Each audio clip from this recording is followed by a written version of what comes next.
Bang. Needs knives. I'm Jared. My lovely wife, Kara, is in the background. Hello. She's not going to be joining us too much, but you might hear her messing around in the background. Douglas is running around here somewhere. Locked me out. Shut up, Douglas. Douglas. We're going to be talking about edges, grits, and sharpening today. I am going to be doing a series on this because I can't get it all in one video. It'll be way too long. So I'm going to talk about different things and do a little sharpening series. Now, I think it's good to know how to sharpen a knife because if you're going to be a knife enthusiast or a knife collector, especially a knife user, you're eventually going to have to sharpen your knife. No matter what, you're going to eventually have to do that. And strop and stuff like that. You can prolong an edge a long time with stropping, but eventually you're going to have to sharpen. So it's good to know how to do. And, or at least get a good working edge. And I feel like people will lead you to believe that it's a little harder than it is. Now everybody wants that really shiny blinging edge. You know, the edge you pull out of your pocket, you fling out, and everybody gets blinded by the mirror edge you got on your knife. You know, that Instagram edge. Everybody, likes that. And I do too. I think it looks great. And, it's beautiful. It looks really good on a knife, and it's kind of like bragging rights. But it's not that logical always. Sometimes it is, and sometimes it's great.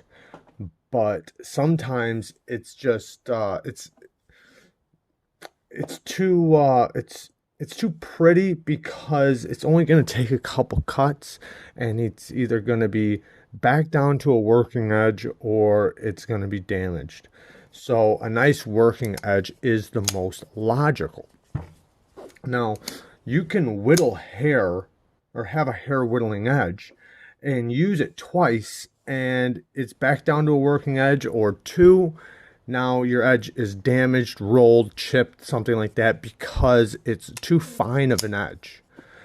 But that being said, you should be able to shave hair off of your first stone. Off of about 300 grit. You should be able to shave hair. And a lot of people lead you to believe that you're not going to be able to shave hair until you get to like 2,000 grit or something, or 1,000 grit stone or whatever. And that's just not true. If you hold your angle correctly, you will be able to shave hair from a 300 grit. Is it going to be a comfortable shave? No. But let's cut a couple things. This is a 300 grit edge right here. I'm going to show you the grit pattern really quick. You'll notice it's kind of sparkly, and that's because it's very, very toothy. Like it bites real strong. I've got some tissue paper here, and this is really hard to cut. This is even finer than a receipt paper. When you see this is a 300 grit edge. Let's see.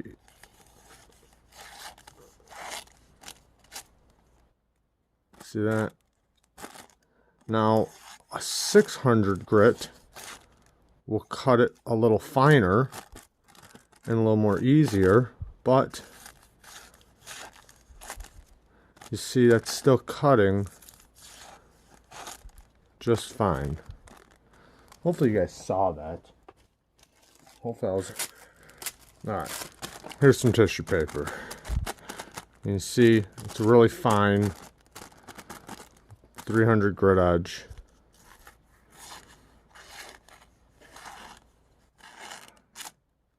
You see it cut it just fine. Let's get one more corner of it. Now, is it the finest cut? No, because it's really toothy. But when are you running around cutting tissue paper or receipt paper for EDC or shaving hair? And this will absolutely shave hair. I don't know if I have any hair left to show you on. Let's see if I can get some of my arm hair. See that? But when are you doing that? You're not doing that. The only time you're going to be doing that is if you're doing straight razors. And then, yeah, then it makes sense to have a very high grit on your edge because you want a comfortable shave. Here's a 600 grit. This is going to be a little bit finer.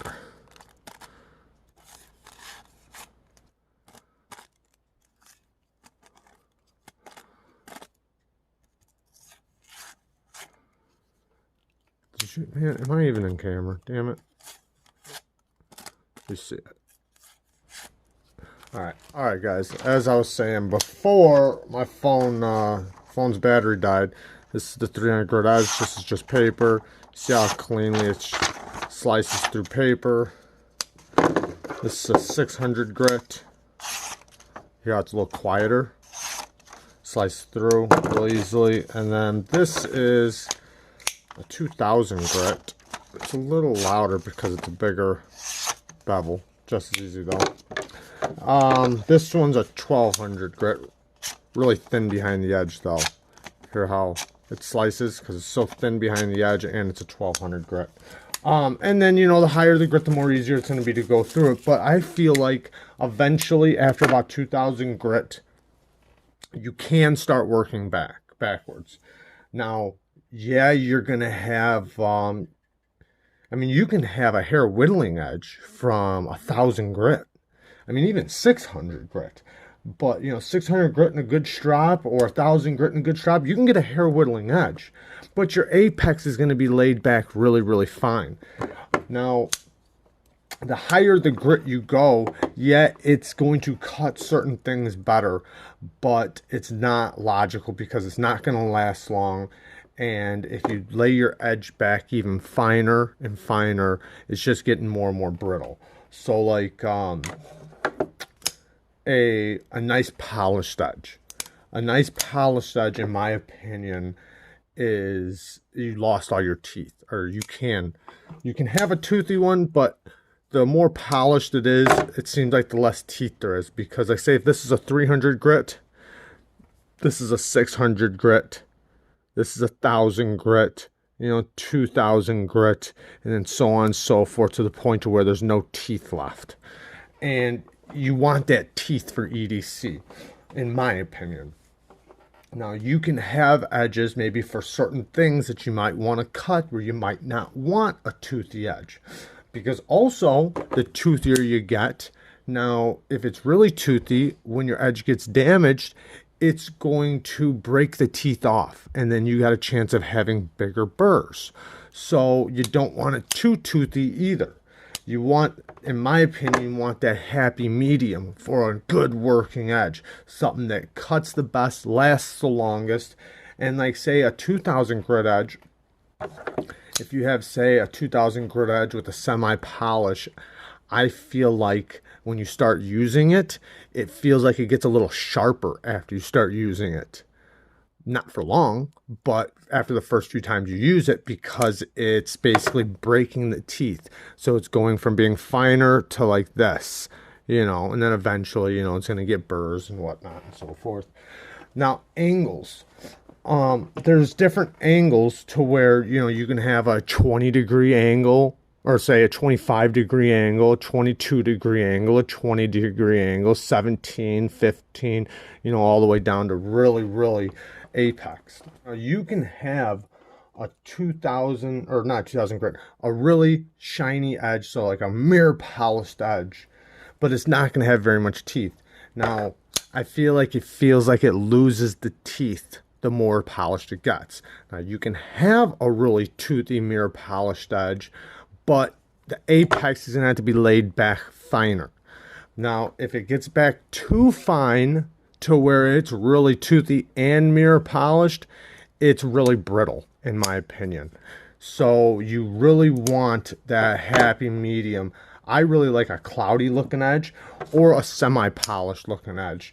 Some people say there's no such thing as a toothy polished edge, and they're somewhat right, because the more polish you get, the more less teeth you get, unless you're going to apex it really fine, and then it's really brittle. So You want a nice strong edge that's going to do the performances that you want the best.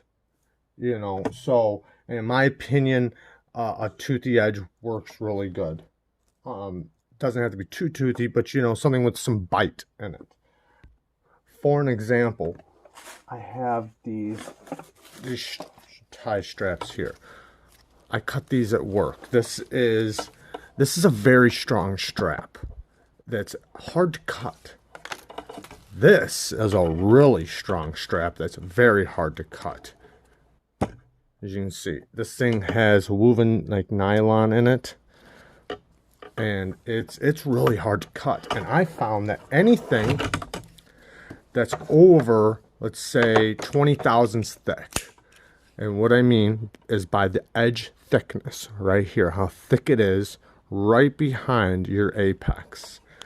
Now, anything over that, so I say, I noticed anything over 20 thousandths behind the edge, like 25, 30 thousandths behind the edge, if it's a polished edge, it just slips right off like nothing. Like it just slips. Not saying you can't cut it, because you can.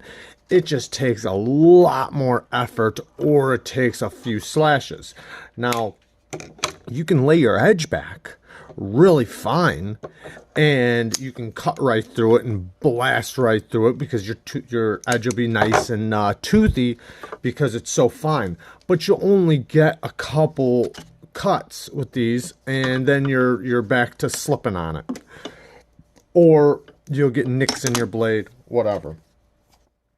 But if I cut this with something that's 20 thousandths and under, with just a good apex, it blasts right through them.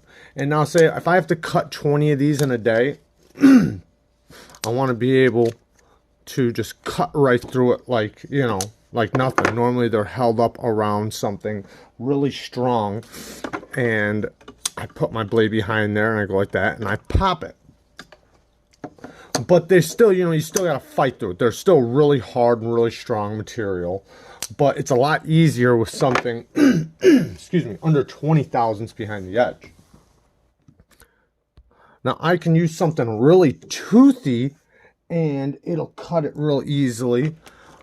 But if it's too toothy, it'll break some teeth off, and it makes it to where it, here, this is 600 grit.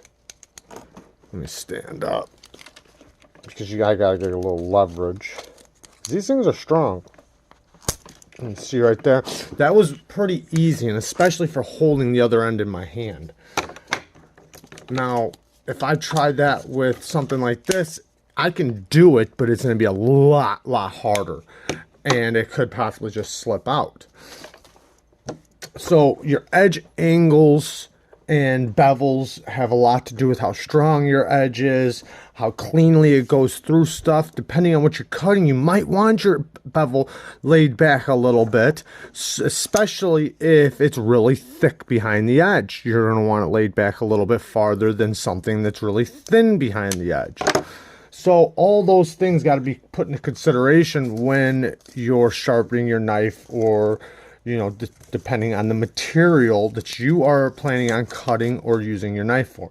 Now, basic EDC blade, some people think there's a good average there, like 17 to 22 thousandths behind the, or 17 to 22 degrees bevel.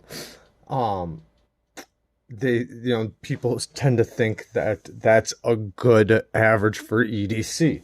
And I agree for the most part, but not everybody's everyday life tends to cut the same thing. So, it does depend on what you're cutting. And some people don't want 17 degrees. Something, like I think this is about 17 degrees. It's a little more laid back. This is 17 degrees.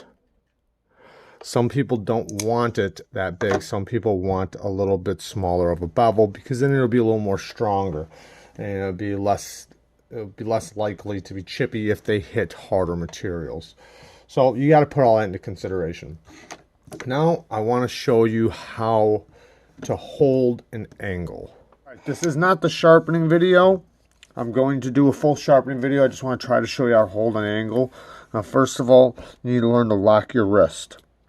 Okay, and use your elbow to go up and down, so that you're not rocking forward or backwards. You'll be able to hold it right there, lock your wrist, and then when you start sliding across, when you get to the tip, you're going to lift your elbow. And that way, so you can keep the same angle consistently. Now, another way that I like to use, or I did in the past when I first started, use my finger. And I'd slide my finger back and forth. And then I'd find my angle and then use my finger as a guide. Now, I know as long as it's staying on the same part of my finger, it's the same. And then when I get to here, I would just let it go up. And if my finger came off the stone a little bit, that's fine because it's going right back. And it'll go right back to the same spot. I kind of fumbled it there because I'm looking at the camera. But I drag it across, let my finger come off a little bit, go right back. But it would stay nice and consistent because I don't let my finger move. You see how I got that little divot right there? The blade's going to go right back there, and I'm going to put it right back to the same spot. Now, a way to find your angle is you see how there's a shadow under the blade, and sometimes you want a light. You want to use a little bit of light, see the shadow? Now, you know that that's too far back, so I need to lift up, and you're watching the heel of the blade because, you know, the edge goes upward. So watch the heel of the blade. Now you see the shadow, and watch when it disappears. Now right there, you see the edges touching. Now I probably have from there to about there, you know, and I could even go to there if I really wanted to. Any of these angles would be just fine as long as the edge is touching the stone and that shadow's gone. And then I want to keep that angle. Now, as long as I keep that same angle the whole time, it doesn't matter. It will, as long as I keep that angle, I will get a good grind on that side. Now, I want to try to match it up on this side, and I usually use my thumb. So, like I was using the finger here and going right there to my finger, I'm going to use my thumb, but I'm going to use the middle. Like right there. So I'm going to look at it. I'm going to touch the edge to the stone. And I'm going to locate where that's at on my thumb. And, you know, this all varies with the knife you're using and, you know, how big the blade is and everything else. But then I would do the same thing going this way. Lift my elbow. Back.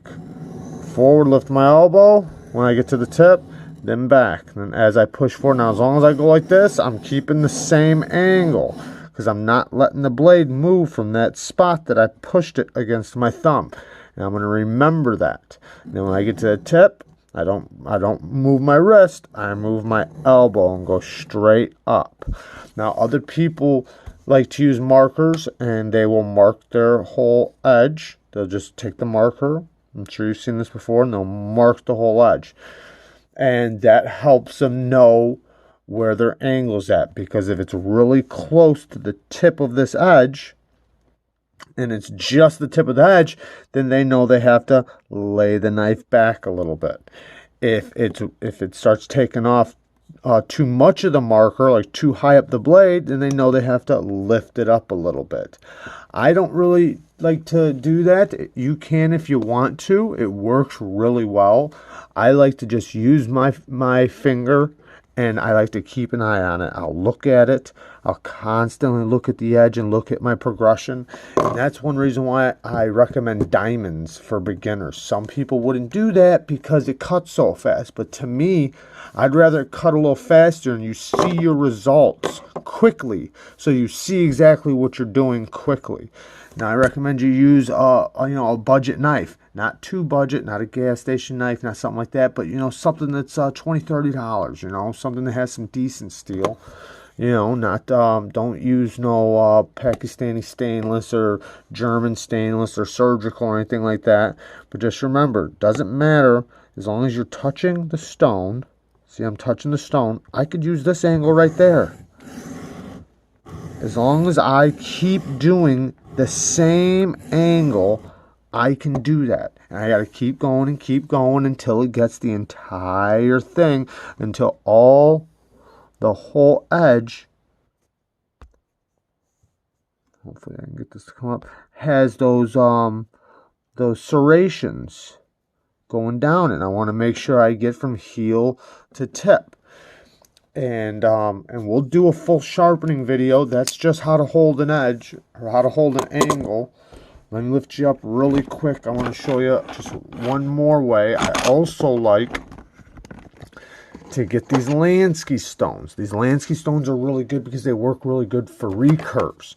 When you have a recurve blade, they're not really thick and they're diamonds, so they cut fast, and you can get a really good edge really quick on one of these Lansky stones on a recurve. And also it works really good for if I'm doing my edge and there's a part of the edge that I'm just not hitting really good.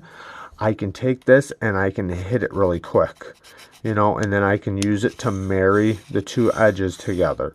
Meaning, like, if I'm trying to get this spot down here and this spot and blend it together, that's marrying the two, you know, the edge together. But these stones work really good, and also what's really good is you can put them nice and close to you, and you can hold it and you can watch how the edge is touching the stone. Like right there, how the edge is touching, you can watch it. You can watch it go right down it. And I'm just lifting my elbow, and then I go back. And the biggest thing is patience, guys. Have patience. You will be able to do it. I promise you. You'll see the results. You'll see the serrations, and it'll make you excited. It'll get you really excited knowing that you're getting an edge. And then, you know, the next video, I'll show you how to locate. Like right now, I got a burr all the way across this thing. So right now, I should be hitting this side. You know, and I want to get it to the point to where the burr is bouncing from one side to the other. And then I can use another stone to knock it off, or I can just go back and forth on this thing and knock it off. You know, you can also hold these stones in your hand like this. I do that sometimes, especially if I'm having a little trouble, depending on, you know, I guess the knife and the steel and everything, just so I can get really close to it and look at it really good. But yeah, that's all I want to do for this video. Like I said, I'm gonna show you a lot more in the next video. I'm gonna show you a lot more stones and a lot more supplies and tools that I use for edges, for knife maintenance, for working on your knives, for maybe doing mods on your knives. I'm gonna show you it all, and we'll get through it, guys. Peace.